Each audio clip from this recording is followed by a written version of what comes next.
bonjour à tous. Avant de débriefer cette partie du Challenge 13, donc cette première partie, je tenais à vous présenter mes camarades de la team Sweet Sexy and Salty. Cette team qui a réussi à faire le meilleur résultat belge au WTC à l'heure actuelle, c'est-à-dire une 14e place. Et merci à eux, merci pour cette performance en fait. Merci à mes camarades. Et donc, cette team, ben, à gauche, nous avons Axel, qui est notre joueur Grimkin. Benoît, Benoît, c'est le joueur avec la casquette, qui est à fond à droite, c'est notre joueur mercenaire.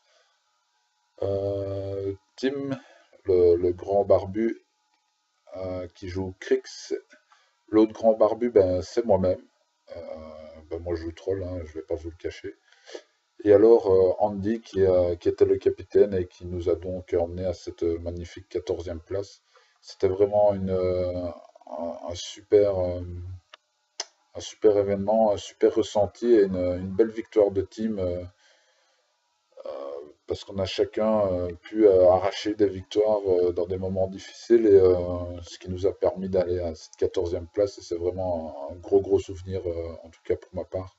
Et je tenais à les remercier avec cette petite minute extra, voilà. Et donc maintenant nous allons pouvoir repasser aux choses habituelles.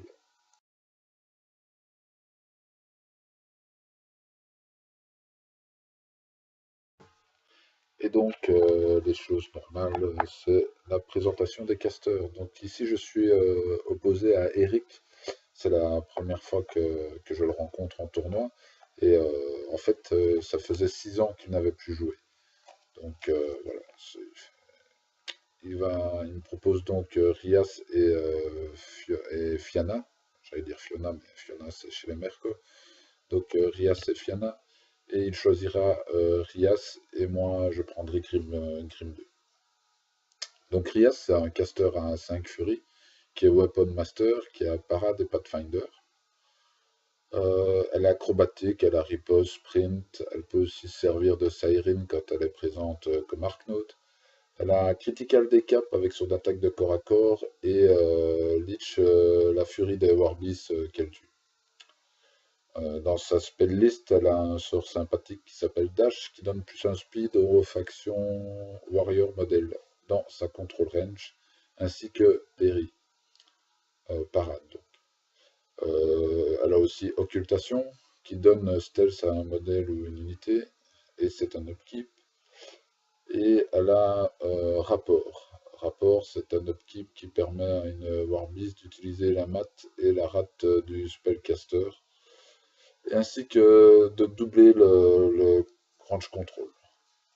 Son feat, c'est Rias, et le Friendly Faction Model gagne une attaque de mêlée additionnelle, et lorsqu'une attaque touche, elle permet de déplacer le modèle base to base avec le modèle endommagé.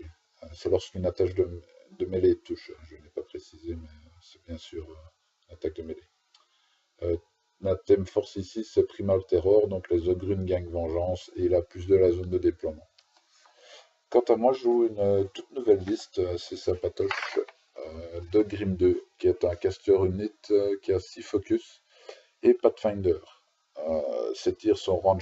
Il a un tir range 13 po 13 qui permet au Warbeast du Battle Group de charger gratuitement la cible qui est touchée. Mux, qui est un des deux petits copains de l'unité, il a un Snargun qui cadet à 8 pouces et il lui donne repos 3. Et Crump, lui, il a un tir range 8 po 12. Il donne aussi Circular Vision, c'est-à-dire qu'on n'a jamais de bonus de backstrike contre Grim. Et il pose une AOE 5 qui fait subir une po 10 à quiconque entre ou sort de l'AOE. Toute l'unité a takedown au CAC. Alors, en sort, il a Mash Sight. Mash Sight, c'est une AOE 5 qui se place complètement dans la control range du caster et qui permet d'ignorer les forêts, les clouds et le stealth pour son battle group. Mirage, c'est un upkeep qui donne apparition à un modèle ou à une unité. Mortality, c'est un sort bien connu chez Crix qui donne moins 2 def et armure, pas de teuf ni de soin, et ce à 10 pouces pendant un round. Il peut être mis à 10 pouces. Sinon, il y a aussi Poursuite qui est un upkeep qui se place sur une modèle ou une unité ennemie.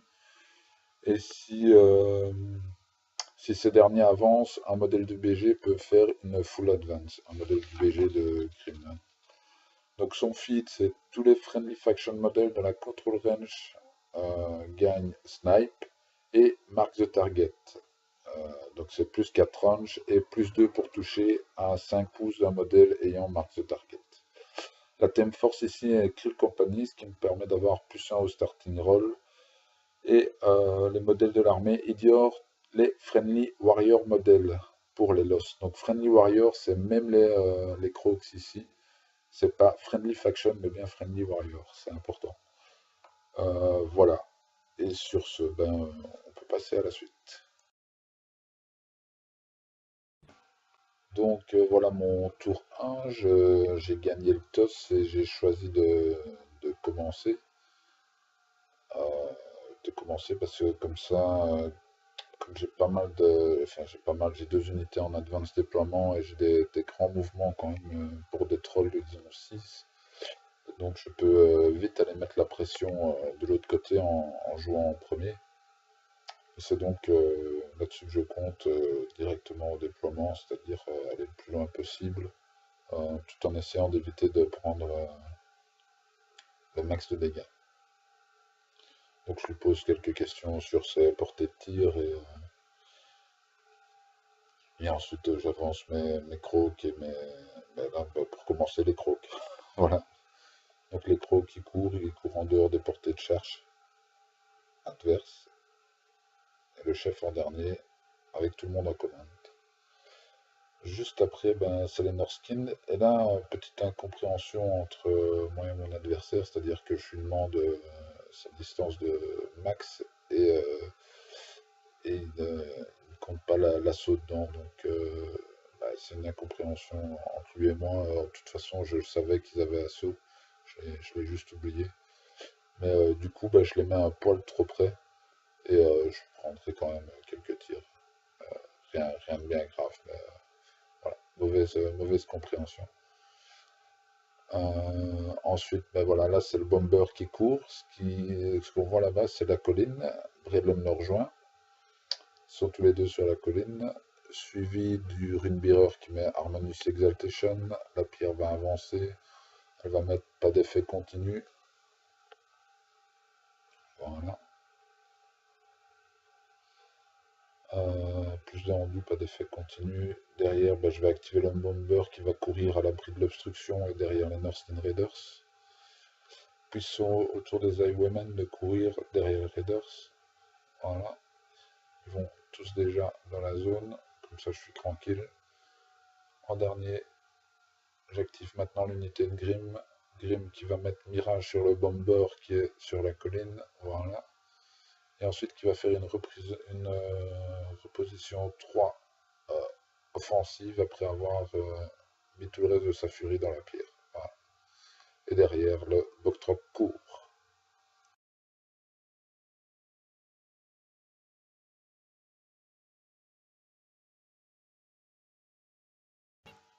Eric commence donc son tour 1.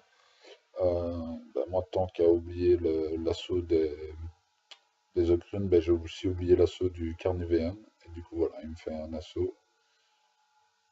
Et il m'aura 2 Raiders. On va bien regarder, on prend le temps, voilà, on pose. Il va booster la touche pour les deux. Et ce qui lui permet de toucher les deux parce qu'ils ont quand même défense 13. Voilà. Et ensuite, ben, il va me les tuer tous les deux, sauf que je toffe 2 fois. Donc la partie commence bien pour moi. 2 petits toffs. C'est du 100%. Bah derrière, il active le Séraph. Il commence par shotter. Il booste la touche. Voilà. Il tue un de mes cadets. Et ensuite, bah, je lui demande de reroll son 1d3 pour voir combien de tirs il avait. Et du coup, bah, il n'en a eu qu'un. Donc c'est un petit peu à l'envers, mais je vous dis, ça fait 6 ans qu'il n'avait plus joué. Donc on est conciliant sans l'aide de trop quand même. Juste ce qu'il faut pour être bien, je pense, pour que la partie se passe bien. Et donc là derrière, ben, il fait un assaut avec ses ogrunes. Et il est un petit peu embêté parce qu'il ne s'en mettre que deux finalement. Il me tuera deux, non, un de mes deux modèles, l'autre attend. Ensuite, il va faire courir ses solos ogrunes, il va faire courir une shepherd, et puis il fait courir les. Pas une shepherd, une forsaken, puis il fait courir il fait avancer les swamp gobbers et il met une AOE 5 clout, qui n'est pas très utile là derrière. Ensuite, là, c'est Trulk qu'il avance, c'est un solo mignon. Derrière, il avance son Nephilim Protector, qui est un Shilgard. Voilà. Ensuite, il mesure pour un contrôle. Je crois qu'il a avancé Rias ici en mettant occultation. Il a mis occultation et dash, je pense. Il se retrouve avec un de furie et il a avancé. Il est derrière la forêt à portée du Shilgard quand même. Derrière, il fait courir les ogrunes. Il va lui rester c'est une Forsaken et une Shepherd et encore quelques solos qui vont courir tout doucement. Voilà. Et le Raik aussi, le Raik que j'avais oublié là-bas, qui va dans le fond de la zone dans la forêt, puisqu'il a Extend Control Range dessus. Et puis les derniers petits solos, il a aussi mis son Animus avec contre-charge, je pense, sur le Raik. Et voilà. Et donc c'est mon tour qui va démarrer, mon tour 2.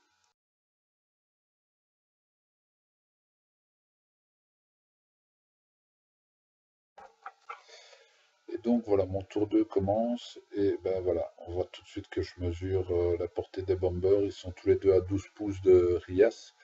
J'admets que c'est pas très facile de voir car les figurines sont couchées blancs sur les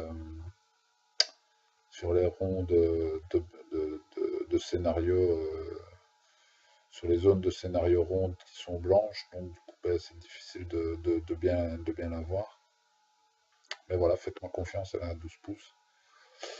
Et donc, je me laisse tenter par un KTC en fait, un KTC tour 2.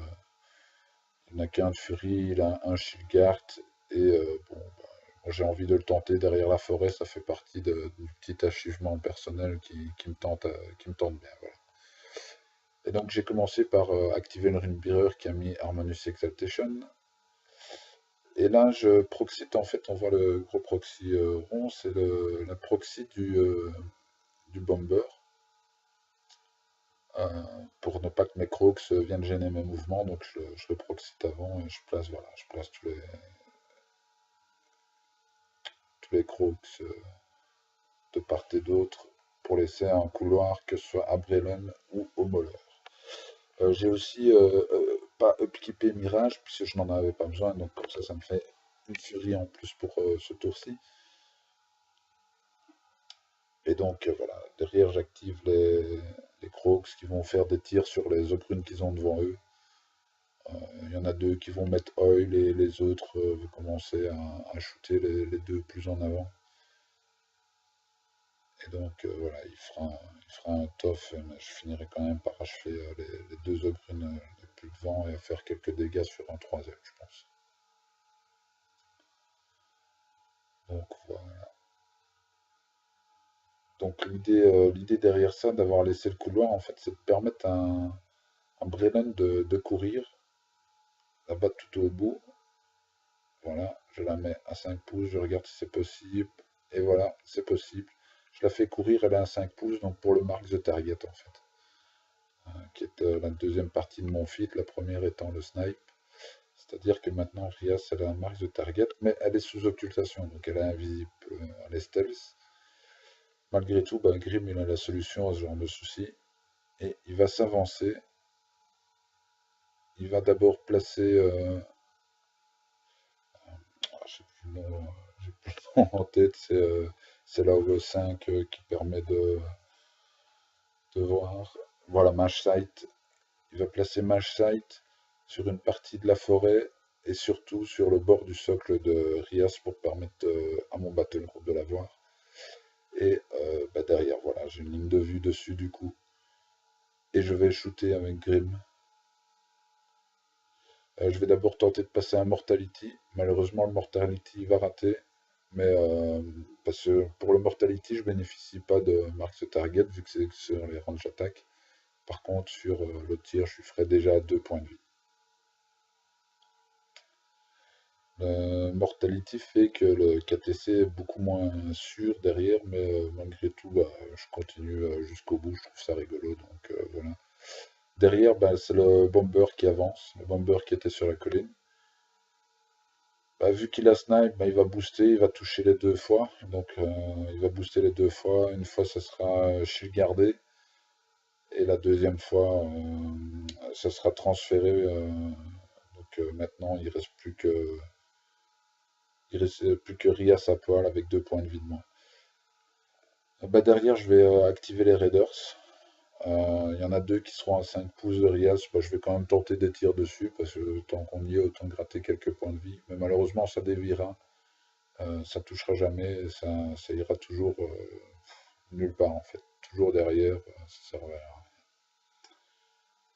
Et donc en dernier, bah, je vais activer mon Bomber qui shootera, Rias en 2 tirs et l'achèvera. Voilà donc Rias assassiné rapidement avec quelques tirs de Muller.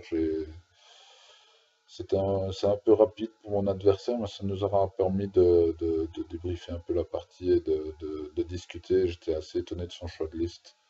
Mais voilà, après 6 ans, c'est normal de faire des petites erreurs et tout ça. Et malgré tout, le jeu était assez propre. Donc c'était vraiment une partie super sympa. Merci à Eric. Et ben, merci à tous de m'avoir suivi pour ce nouvel épisode. Je refais encore un dernier big up à la team Sweet Sexy and Salty. Et je vous dis à très bientôt pour la ronde 2. Tchuss.